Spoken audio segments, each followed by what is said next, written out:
Well, it's been a few weeks, but last time we were looking at the life of Joseph and how he flowed in wisdom, and we considered the how he had the mantle of wisdom that came upon him and just led and governed his life, and he flowed in the anointing of wisdom, and that's what Pharaoh saw upon him that caused him to be chosen as the leader under him, leader over Egypt, and he saved the nations, the nation of Egypt and the nations and the people of God because of that. But that theme of wisdom kind of has been sticking with me the last few weeks, and I just wanted to bring out another aspect of that, and something that's very clear. Almost, as much as there's certain characters, God is using them and He has a specific plan, and that it's like God just orchestrated that plan through these miraculous circumstances. You see that in the life of Moses, and you definitely see that in the life of Joseph, right? God had a plan for him, and in some areas, He didn't give Joseph much of a choice, but yet in other areas, Joseph had to choose to accept the circumstances he was brought in and then, embrace it, follow it, flow in it. And he did that. And so God gave Joseph a plan for his life, but He also gave him everything he needed to fulfill that plan. He gave him gifts and abilities, right? The interpretation of dreams and wisdom to fulfill that plan. And what God has kind of been impressing upon me is that He has a plan for each of our lives. Right? It's a plan written before the foundation of the world. And but just think about that. Here we are in Clearwater, Florida. I don't know, was anyone born in Florida? I don't know if anyone in this room was born in Florida. All right. That's right. Ashley was born in Florida. Yeah. But here we are, all born in different states and different places. But before the foundation of the world, it was written we would be here in Clearwater, Florida, because we're a part of God's plan. And I think all of us can say we're flowing in God's plan for our lives. And that's so important and so vital. When someone is outside of the plan of God, it's almost like you're outside of the covering of God, and it just opens the door for trouble, for the enemy to work, for circumstances to arise, stumbling blocks, and all of the unpleasant things of the Christian life you can think of. And so you could entitle this message God's Plan of Wisdom, because God has a plan for our lives, but He has a plan, I believe, even in just the situations we face. The reality is we can choose to walk according to God's plan or to our plan.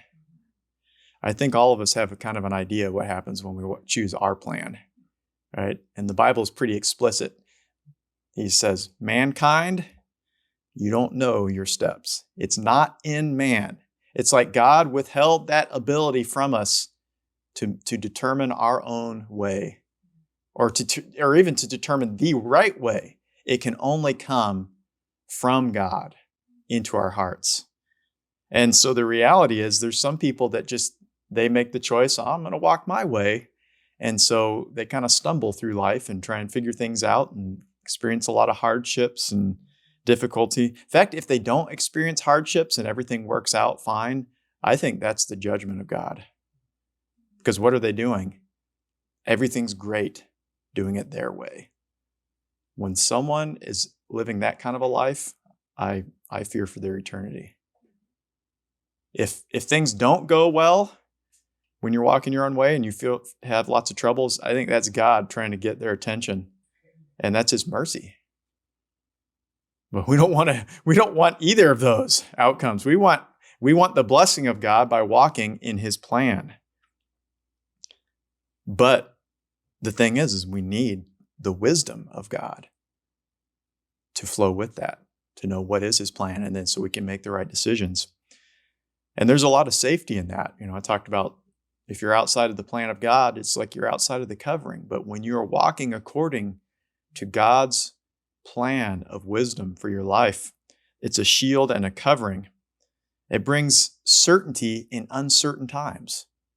And I think we are entering into uncertain times, as you can see around the world and our nation and so forth. But Proverbs 3:21, it says, "My son, let them not depart from your eyes. Keep sound wisdom and discretion. They will be life to your soul and grace to your neck, and then you will walk safely in your way, and your foot will not stumble." Boy, I want to enter into that blessing, right? And what is the blessing? It's that whatever way you're walking, you'll walk safely. You won't stumble. You won't trip up. You won't make huge mistakes that bring consequences. But when does that happen? Is when you keep sound wisdom, right? That thought of safety, of a foundation. It's firm. So it will keep our foot from being caught from the snares of the enemy. It causes us to walk safely, and it kind of goes on in the proverb. We won't be afraid of sudden terrors or trouble from the wicked, but we will have confidence of safety because we're walking in God's way of wisdom. Now we can see a contrast in the days of the judges, right? If you're like, well, what's the example of someone walking in wisdom like Joseph? Well, what's the example of the people of God not walking in wisdom? That's Judges. That's basically the whole book, right? Well, there's cycles, right? Because at times they do walk, because they have a good judge, and that judge is telling them the way to go and the ways of God, and they follow it. But that's only after they've walked in error and they suffer for it and they cry out to God. And so he brings them a righteous judge. And then after that judge dies, it's a nosedive down back into their own ways. And so it was a cycle of that. And in fact, the theme of the book of Judges is the last verse. And in fact, it's the last phrase of the verse, Judges 21:25. And I'll read the whole verse, but it says, "In those days there was no king," right? There was no one to lead them in that sense as a king, but everyone did what was right in their own eyes. If you could say, what's the theme verse of Judges? That's it. Everyone did what was right in their own eyes. They determined their own pathway. They made their own decisions. They'd be faced with a situation, and instead of looking to heaven for counsel or asking it of the godly priests or going to his tabernacle, they would have said, well, what do I feel like doing? What seems right to me that I would like to do, that I want to do? Now that's natural. That's the scary thing is that's what we will fall back on if we don't determine to seek God. I always respect Joshua because the closing message he left Israel with is he basically said, and he knew the prophecies of Moses that Israel was going to go their own way. And he basically said, well, you guys are going to do your own thing, but as for me and my house, we will serve the Lord. We will walk in his plan and in his purpose. We have to have that spirit and develop that spirit in this day if we're going to walk in that way of safety, right? Because Judges, it just opened the door for the enemy, didn't it? The enemy had times of free reign in the land, and it was a very scary time. But those who walked in wisdom had safety. Of course, then we can contrast that with a time that came after of someone who walked in wisdom and considered the plan of God, and that was King David, right? Because he would come to the Lord and say, Lord, what's your plan? How should I fight? What's the plan of action? What's the battle plan? And he always was able to lead his nation to victory by following heavenly wisdom. This message was actually kind of inspired. I was kind of challenged. I can't remember if I was listening to a message or reading one of Pastor Bailey's books, and he had this little phrase. I think it was a book, and and something jumped out. He said, one of the secrets to success in life, and when Pastor Bailey says that, you're like, oh, what's a secret to success? And he said this, it's find out what is the plan of God. You want to be successful in life? And the real implication is in the Christian life. If you want to be successful as a Christian, and successful means if you want to be an overcomer, you want to conquer, you want to have joy, you want to have peace, you want to have the blessing of God, you ask the question, Lord, what is your plan?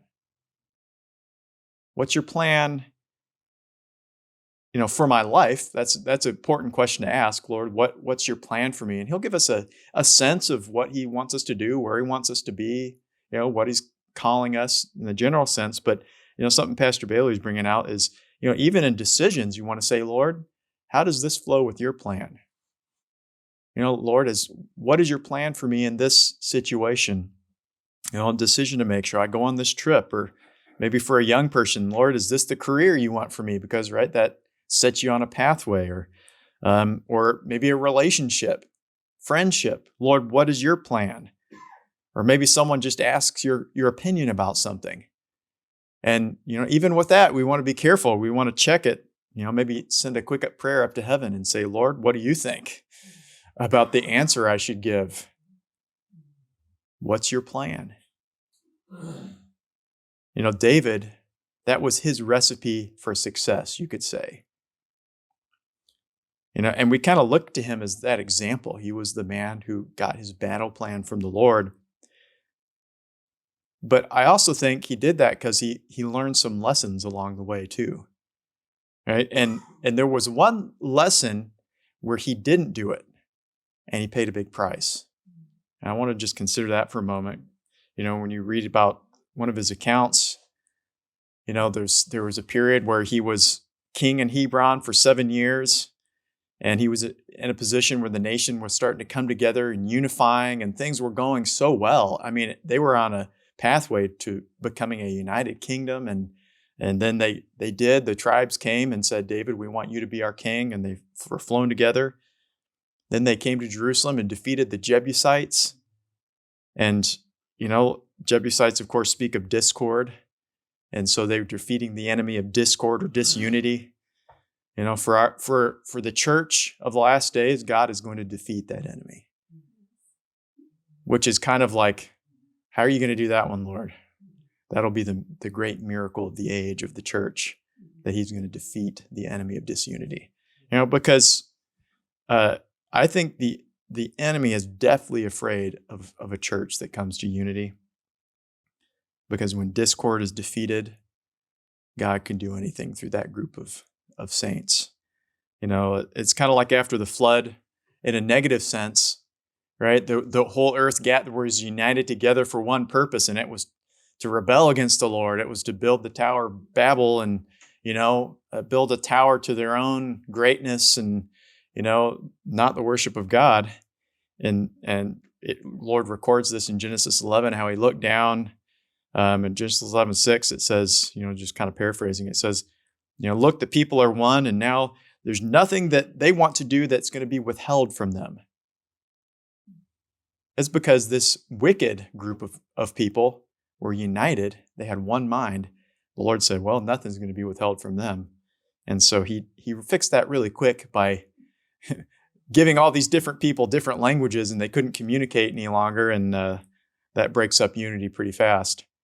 When you speak a different language, it's kind of hard to flow together. It's true in the church too. If we're speaking a different language, that's kind of a phrase for we have different thoughts and different ways of doing things and desires. It's hard to flow together. But when we're all aligned to God's way that is higher than ours, then we can flow in unity, and nothing will be withheld from the people of God in that way. And so, back to David. So David is in this position. He's bringing the whole nation to unity, and they had one desire. They wanted to bring the ark back. They wanted to bring the presence of God back to the new city, the city of David, and that was going to be the capital. And they had a similar desire to us, like they wanted the presence of God in their midst. That's what we want, right? We're praying in our prayer meetings and praying for revival because we want his presence to be in our midst, right? And when his presence is in our midst, right, there's breakthrough, there's deliverance, right? Speaking in a spiritual sense, bondage is broken. And so, in this situation with King David, he's our model to want to bring the presence of God and put it in the forefront of our families, of our lives, of our church, and so forth. And we restore his presence through unity as we flow together. But also, it's as we do things God's way and follow his pattern and the way he wants to lead us, and so forth. And I know I've probably shared this so many times, probably like, you're going to share this again? But I am, because I want this to be in our spirits. But I've shared so often about I listened to an old world map tape of Pastor Bailey preaching, and he invited Sister Bailey to come. And she shared just that little something that God had spoken to her, but it just stuck with me. And this was back when the charismatic revival was kind of the wave was going out of that. And so they were in revival and experienced it and sensed it going out and looking for the next one. And then Sister Bailey said the Lord shared something to her about the next revival that we're still waiting for. Right? But the Lord spoke to Sister Bailey. He said, in past revivals, I came on man's terms. But in the next revival, I will come on my terms. And I've never forgotten that. And it kind of made me realize, if I want to take part in how God is going to move and be used by God in that sense, I better be flowing with his plan, doing things his way, get used to doing things his way, to being on his terms and not my own. Because, God will allow us to walk to a degree. Maybe we're doing things partly his way and partly our way. That works for a while anyway. Eventually we might stumble if we hold on to our ways. But God said if we want to be used fully, then we have to flow with his ways, his terms, his pattern. Right? We have to come to under that way, of his wisdom, his pattern of holiness, his truth, his mercy, having an obedient ear, being led by his Spirit. And so we have to so closely stick to the pattern that God has given to us in his word. And I mentioned David. He learned a huge lesson with the situation with Uzzah, right? He had perfect motives. You can't fault his motives. He wanted to bring the ark back. He wanted to bring the presence of God back. And, he did it with great joy. But the mistake he made is he didn't follow God's way, his pattern of doing it. And what did it bring? It brought a death and a separation. And so, of course, we know the story. They didn't think to inquire of how should they bring the ark up, right? If they'd read the law, the ark was only to be carried by the priests upon the shoulders, right? And it was to be covered and with skins and so forth. And so they didn't follow that pattern. Instead, they followed the pattern of the Philistines, right? Which speaks of the natural way of the flesh and human thinking and so forth. So they put the ark in a cart, thinking they could carry it up to Jerusalem. And it opened the door to instability, uncertainty, and danger. And it led to man trying to touch what was holy. That's a dangerous place when man thinks he can touch what's holy for God. That's God's. He did what he thought was right in his natural mind without consulting the wisdom from above. James talks about those two aspects of wisdom. There's the wisdom from below, which is human wisdom, based on our perspective. And that's really a dangerous place to be, isn't it? Because we have no idea whether we're touching what is holy or what is not holy, or whatever God has in his plan and his purpose if we try to do things according to our wisdom. Or maybe it'll put us on a pathway of opening a door to something. Maybe of our fruit or our inheritance being marred because of a decision we made in our natural thinking. Song of Solomon talks about allowing the little foxes to come in and destroy the vine because there's an opening there. And so James says, earthly wisdom opens the door to strife and every evil work. I mean, I kind of put that on par with like the love of money as the root of all evil, right? I mean, earthly wisdom opens the door to every evil work.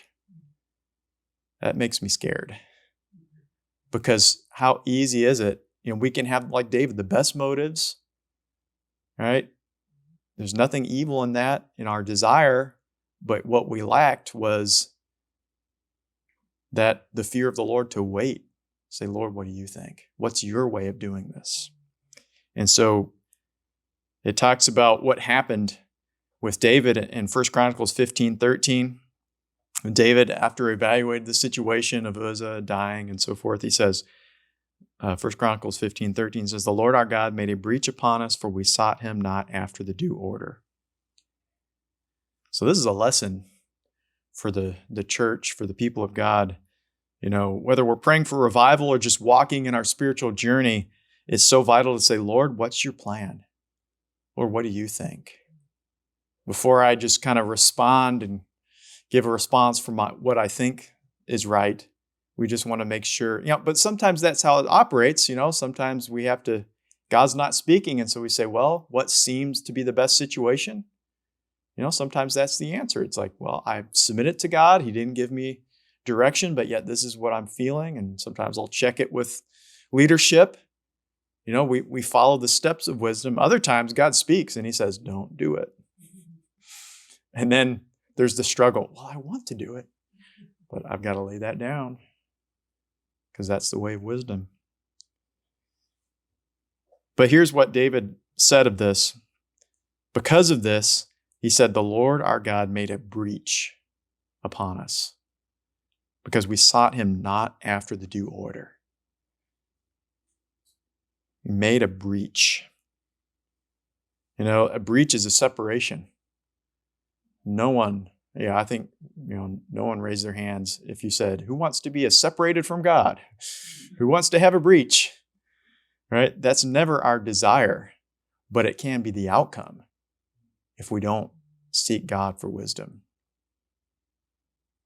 And so that was a big lesson that David learned.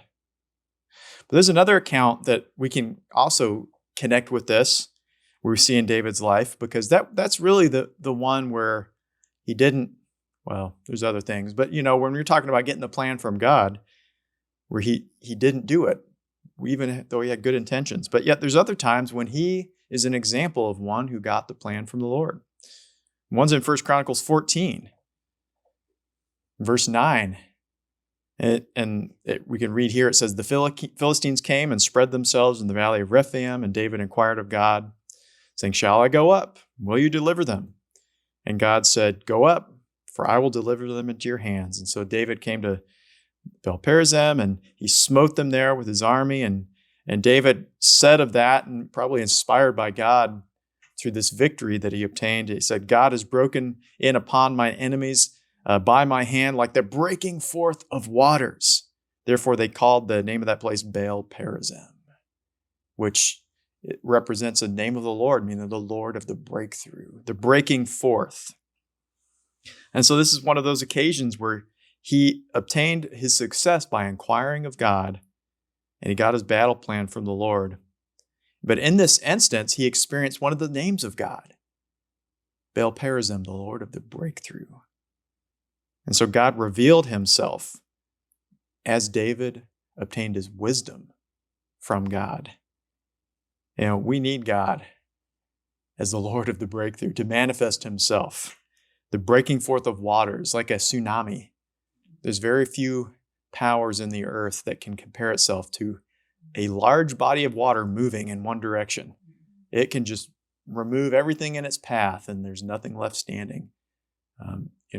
At one point I knew, or at least I'd heard of the the level of like a cubic yard of water, like the pressure that has, and it's immense. Just in that amount has a lot of force to move against something. But when you have a whole wave, it's like an immeasurable force. It just wipes things clean.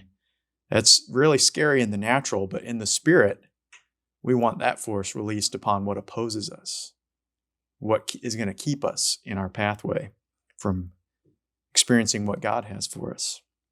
The word is interesting for the breaking forth of waters. The breaking forth, it's the Hebrew word paretz. I had to listen to a thing this morning. I think I got that. But it's actually the same word David used in 1 Chronicles 15, back when he said the Lord made a breach upon us. The word breach is the exact same word as a breaking forth. And so in one instance, David did things his way, and there was a breach. But in another, he followed the plan of God, and there was a breaking forth. We're going to experience that word one way or another. It just depends on how are we going to approach it. And so in reality, the outcome of our life, or whether we'll flow with revival or a breakthrough takes place, it hinges on a single thing. Will we be those who obtain our plan and our direction from heaven? If we do, if we walk according to God's plan, there's a breaking forth. If we walk according to our plan, there's a breach, which is a separation. That's so scary to me. Lord, keep us from walking in our own way, because the only outcome of that is a separation and a breach from the presence of God. It separates us, in a measure, and it might just keep getting bigger and bigger the more we walk in our own wisdom. And so that's where we want to say, Lord, keep me from walking in my own way and making my own decisions, keeping my own counsel. But I want to walk according to the plan of heaven so that there's a breaking forth. There's one last aspect I want to just look at, another example of David, and it really speaks of one of the issues that we can have in trying to obtain wisdom from heaven. I would love it if you could just come to the Lord and say, Lord, what's your plan? And He'd give it to you, and you can walk in it. That would be so wonderful. But for some reason, God does not always work like that. He does sometimes, and I love that. I love it when, you just come to God and He quickens something to your spirit and you know what to do. And there's times we'll experience that. There's other times when we have to wait and we have to seek and we have to knock. Lord, what's your plan? We don't hear anything. Lord, I really need your plan. And we have to keep knocking, keep asking, keep seeking. But God promises that door of wisdom will open and He'll speak to us. David kind of experienced that in another situation where he was again facing the Philistines. And I'm going to paraphrase it. He said, Lord, what's your plan? God did reply, but the reply was totally different. If he had just gone on with the previous plan, he probably would have lost, because the Philistines, they were going to be ready for him. And so God's reply was, no, you're not going to go up. This time you're going to go to a certain position and wait. That's not something any of us like to hear. Lord, what's your plan? I want you to go here and wait. That's against our nature. That's kind of against how we like to operate. We like it now. We like it quick. We like our pizzas delivered in 30 minutes or less, or they're free. But yet there's times when we have to say, Lord, I'll wait for you. And David had to go to the place and wait. And what was he waiting for? Until he sensed movement from heaven. He heard the sound in the mulberry trees. And God was saying, you're going to sense my movement in a different way. You're gonna sense me moving in the trees. They were probably paying a lot of attention, not to the enemy, but to the tree. You see the trees moving yet? Are they? But that's how God wanted to work. That was his plan of wisdom. And so there's times we'll have to wait and we'll have to become very spiritually sensitive, or just cry out to those who for counsel who are spiritually sensitive. I need wisdom. I need to know what to do in this situation. Saul didn't learn that lesson very well, did he?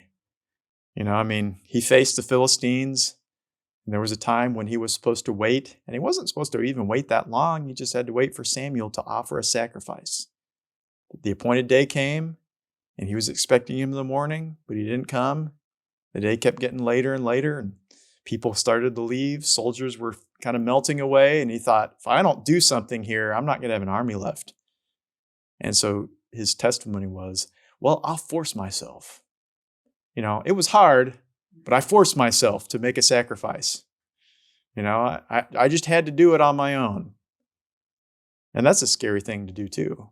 Well, God didn't show up, so I had to do it on my own. Well, okay, if you want to live like that, that's you stepping out from under the umbrella of God, and then you will be on your own.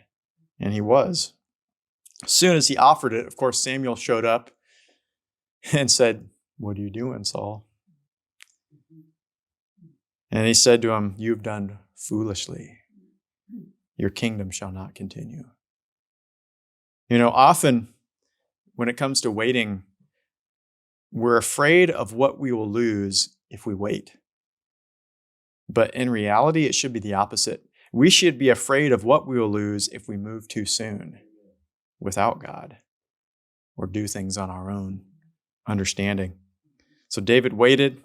And I love what it says, because he followed his commandments. He waited for the timing of heaven and then attacked, and he defeated the Philistines. And it says that in 1 Chronicles 14:17, it says, the fame of David went out into all the lands, and the Lord brought the fear of him upon all nations. He wasn't afraid of the enemy. The enemy was afraid of him. Why was that? Because they knew he would never lose, because he was always following the plan of God. We can be weak. We can be, have our own issues, right? We all have issues where God's trying to deal with us and put his finger on our lives, and have things where we know I need to change and so forth. But the enemy will always fear us. If no matter where we are in the cycle of God cleansing us, or whatever layer of our onion God's trying to peel off and get to things in our hearts, the enemy will always fear us if our default is to follow the plan from heaven of the decisions we make in our lives. Because we will always get the victory. He will always lead us in victory. He'll always lead us to triumph because we're following the plan of heaven. And we're on the winning side. The enemy knows he's on the losing side. And he knows those who follow the plan of God are on the winning side. And so as we consider the days we're living in, our desire is to bring in the presence of God. We want revival to flow, but we realize we need to ask God for wisdom. We need to be flowing with wisdom and flowing with his pattern. Lord, what is your plan? What's your purpose in my life? What's your purpose in the situation I'm facing? What is your plan? What do you want me to do? And as we do that, as we follow it, that's when we can experience him as the God who breaks forth upon our enemies, or upon the obstacles that we're facing, upon those principalities and power, making a way for his presence to come into our midst, to dwell in our